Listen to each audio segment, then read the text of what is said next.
ko, Mindoro. Tingnan nyo naman mga guys, yung disenyo. Madugo to. Ituturo ko kayo sa ginawa namin na laundry bar. Kagaya lang ng tangke na nilalabahan. Ito yun, ginawa namin. Yan, finish yan. Kung gano'n yan. Yan.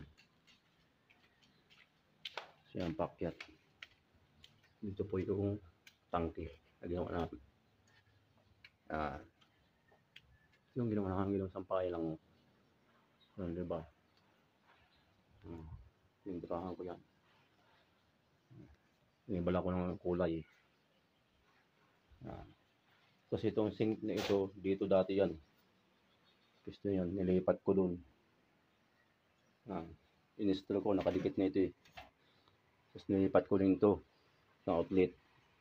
Gusto, lahat. Nilagay ko sa isang side, sulok. Yung ginawa ko, ito yung tangke. Labahan lang. Ngayon yung taas, ginawa kong gray. Para hindi masyado dumihin tingnan. Dito yung washing machine. Yan. Ito lata ito. Sa likod, plastic. Mayroong foam sa loob. Labahan lang siya, laundry bar lang. Ang pares ng kulay niyan.